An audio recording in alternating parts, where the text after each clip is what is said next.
ka zay ny antony ny atsokanareo mpanao kasety ny resaka tsirama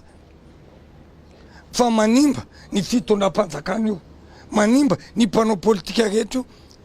Raholidina ngano nanapaka ny Jiro Raholidina ngano nanapaka angano Raholidina ngano no tsy tanana teo amin'ny fandriampahalemana fa izay no tsarain'olona nareo de miaro betement fitondram-panjakana. Faly miarabantsika jiaby mpanaraka ny chaîne YouTube vaovao malagasy karakôry tsika tsikiraikaraiky any atokantrano any salama vetsika any ny makasiky ny fiainam-bahoaka amin'ny ankapobeny no zaraintsika eto araka ny hitantsika manko fa nokevitra nataony Naivo Raholidina teo fa hoe tsy zahay hozy izy ny manapaka ny Jiro ary tsy zahay koa ny manapaka ny rano ary tsy miaro be fahatany any ity fitondram-panjakana ity ry zareo fa indrindrindreo manko i Naivo Raholidina izay manoloana zany nefa andao ho jerentsika fa nokevitra nataony Gascar Fenosoa amin'izao fotoana izao ity ny olan'ny rano sy Jiro eto andrenivohitra iza no mahasahy mitsangana androany fa tsy mijaly rano ny vahoaka n'Antananarivo mbola mendrika zany hoe milahatra rano hatramin'ny sasakalina isan'andro zany ve vo afaka misaika sy mahandro sakafo ny malagasy amin'izao Antananarivo izao dia mba rariny ve zany nahoana no tsy andrenisam-peo ny mpitondra izay toa tsy miaina izany fahoriana izany tokoa ve ny mpitondra fanjakana amin'izao fotoana izao ty misy vahaolana tolotra miaraka amin'ny ekipa ary hampitaina amin'ny jirama sy mpitondra mba hanamaivana ny fahorian'ny vahoaka indrindrindrindra ao amin'ny boriboritany fahatelo izay isan'ireo misedra olana ka hijoroako androany amin'ny boriboritany fahatelo kosa manko nahalany ny Gascar Fenosoa voalohany inona no olana fototra ankehitriny tsy manana fanapakevitra lalakizorana mazava ny fahefana mpanatateraka ve io no mahatonga azy hangina sy tsy andrenisam-peo tsy ho vitan'ny jirama irery tsony ny mitady vahaolana fa lehibe loatra ny olana fa ny fanjakana izay tompony mihitsy no mila mandray antanana orinasa ny jirama tsy maintsy misy ny fanapakevitra mafy raisina rehefa misedra olana ny orinasa amin'ny fotoana mahamety azy noho ny fitsabahan'ny politika loatra amin'ny fitantanana anefa dia ianjadiany tsindry ny mpitantana ohatra ny fampiakarana ny vidin-jiro sy rano dia nisy fotoana tokony ho natao nanetsenana ny fantiantoka ny famerenana ny équilibre financier na ny orinasa ny jirama manko zany ny tsabahan'ny politika dia tsy afaka natao tamin'ny fotoana mahamety azy fa nampidinina indray aza io no anisany nahatonga ny jirama amin'ny fahasahiranana ankehitriny amin'izao dia tara loatra ary manahirana raha mampiakatra vidin-jiro amiko satria efa sempotra sy marefy ny vahoaka sy ny orinasa ny olana amin'izao fotoana izao ty lehibe tsy misandrahaka loatra ny orinasa kanefa ny fanapakevitra dia mivangongo eto Antananarivo tsy mitovy anefa ny zava-misy any amin'ny faritany na any amin'ny faritany tsirairay ary indrindrindrindra lavitra loatra matetika ka manjary tara ny tsy fandraika amin'ny tokony ho izy ny fanapakevitra indreto ny tolo-kevitra hamahana olana ho an'ny famatsiana rano aloha maika fohihezaka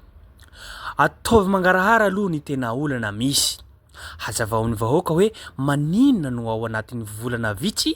eny na amin'ny fahavaratra aza dia tsy ampy ny rano ary nisy ireo fatra tsy mahazo rano intsony na alina aza ny zavatra hita nefa raha ity taona ity sy tamin'ny taona lasa dia netinety ihany ny rotsakorana rehefa mazava amin'ny vahoaka ny tena fototry ny olana dia mora kokoa ny mametraka fandaminana koa satria ve efa misy ihany ny delestage rano dia mila arindra kokoa izany ny zava-misy ankehitriny dia misy ireo fatra tsy mba manana olana rano ary tsy misy ireo tena mijaly tokony mahakasika ny rehetra ny fitsinjarana ny fizarana rano mba hitsinjovana ny rehetra toy izao ny fomba hiandrindrana izany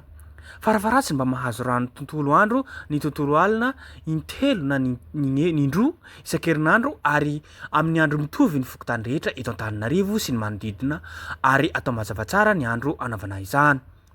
ny tanjona dia mba azahoany isan-tokantrano mahafantatra ny fotoana isian'ny rano ary mandamina ny fiainana araka ny izany sy mba misitraka ny famatsin-drano tsara kalitao farafaratsy mba mandritra ny andro vitsy monjara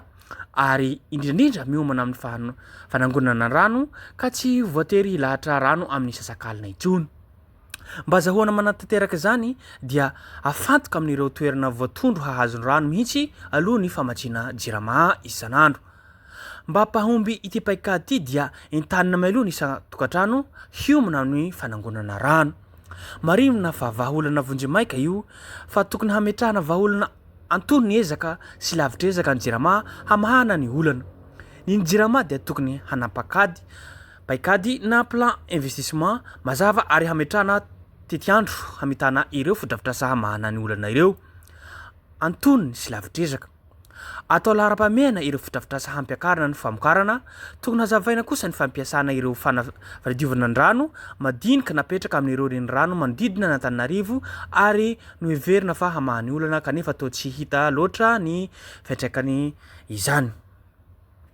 Amin'ny lavitra ezaka dia tokony efa mijery loharano hafa vaovao ankoatrany mandroseza ny jirama famatsin-drano Antananarivo sy ny manodidina. Miatrika fiantraikany fiovany toetrandro sy ny faharatrin'ireo renirano sy loharano sy fikorotanana ny rotsakorana izay lasa fohy nefa betsaka. Mila mandinika ny fomba hanangonana ranonorana fary artifisialy vaovao taony mantasoa ohatra na fodrafitrasa madinika apetraka iny amin'ny fokotany na commune.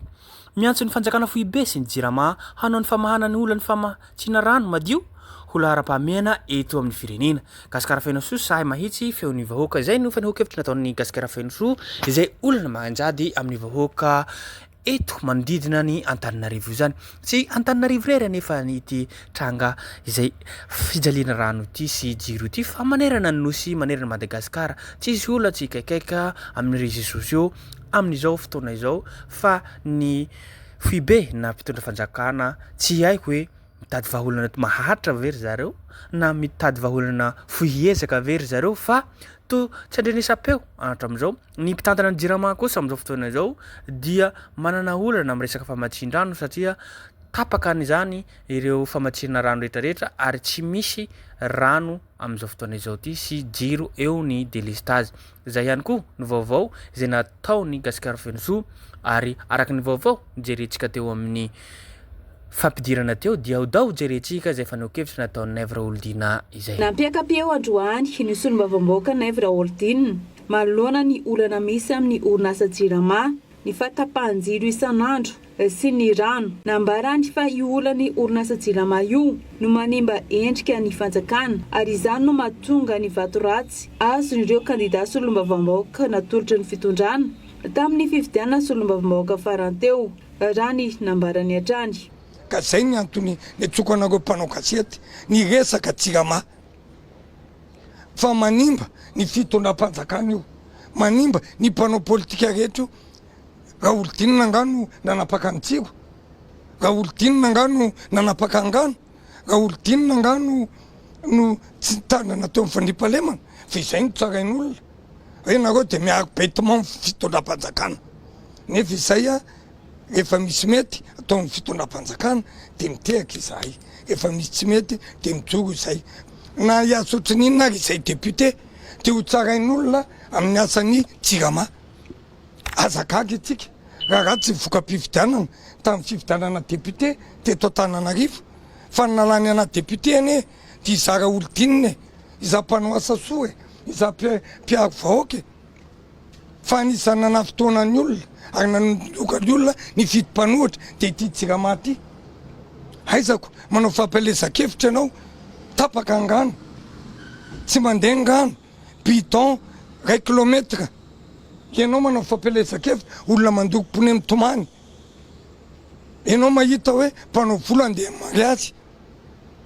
andeha monjy mariazy ny olona mamerim-bola isan'andro zao dia tapaka foana ka ninona finatsara ety fitondram-panjakana dia tsy ho tafavoaka io raha tsy miova ny au niveau jirama. Angatahany solombavam-bahoaka Naivo Raholidina araka izany ny analana n'ireo tompon'andraikitra rehetra eo anivon'ny orinasa jirama izay nambarany fa tsy mavita no sady be kolokolo ihany koa. Nasinteny ihany koa ny tale jeneraly vaovao ny orinasa jirama izay karamaina vola be nefa tsy misy zava-bitany fa ny teo ihany no miverina. Miala tsiny ny tenako fa mangataka an'ireo izay tsy navita azy rehetra natale jeneraly teo aloha anisan'izany Rasoava reny anisan'ny nanapotika ny jirama io nefa mbola hita mieloelo ao tsy maintsy manona anarana amin'izay tsika satria be kolokolo loatra ao. Zay fournisseur mameme vola amin'ny jirama tamin'izany dia avy lefa ny volany nara-dalàna fa zay olona tsy misy dia blokena avokoa tsy mahavita azy ny staff jirama ankehitrindry ka mangataka eo mety ampialana na mangataka sy tompony ndraikitra analazy ka mitaky toerako mba hanovana ny staff eo amin'ny jirama satria ny DG teo alohany no atao DG adjoint ny daferiany ny avadibadika eo raha mpandinika teti-bola izay eo amin'ny antenera-pirenena fa za volana nina amin'ny jirama zany tapitrisa mpiasany jirama efa mampolony mba tsy teneniko amanjato mitaraina avokoa fa misy fanavaka vahanao ka raha tiana ndroso ty firenena ity raha tiana ho tanteraka ny programme akapobean'ny fanjakana de tsy maintsy jerena manokana io jirama io na iza faly na iza tsy faly ka hatrany amin'ny ambany indrindra ao ka hatrany amin'ny ambony indrindra de tokony ho araha maso any amin'ny bianco any amin'ny paky ary tsy tokony asiny etadamina ary eo staff jirama rehetra sy efa tsy nampandroso jirama teo tokony miala avokoa rehefa tsy vita an'le DG vaovao zany tokony mba mety ampialana izy fa ny karamanay député nge mbola kely ony karamany DG ny jirama be de be ny tombontsoa reo hitanay nefa tsy manome fahafapo ho an'ny mpanjifa sy ho an'ny vahoaka araka ny nambarany Naivo Raholidina moa dia anisany sakana tsy mampandroso ny firenena ny olana misy amin'ny orinasa jirama ka tsy maintsy jerena manokana na iza faly na iza tsy faly. Toy zay ary ny faneho-kevitra nataon'ny Naivo Raholidina araka ny vidéo jerentsika teo izay. Zay ihany koa ny famelabelarana nataontsika androany ary aza adino hatrany miabone na manao zay na manao commentaire ahafahantsika mahatsara zavatra izay. Makasitraka makatelina tompoko lahy izy tompoko vavy.